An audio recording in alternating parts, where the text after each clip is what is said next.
You ask Tiger to solve. This deals with linear equations with one unknown.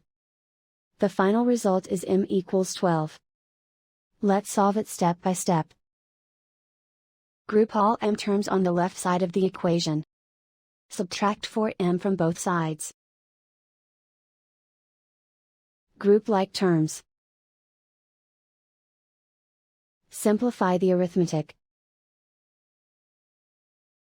Group like terms. Simplify the arithmetic. Group all constants on the right side of the equation. Add 4 to both sides.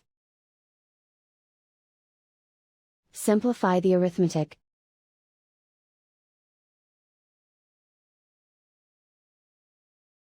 And so the final result is m equals 12.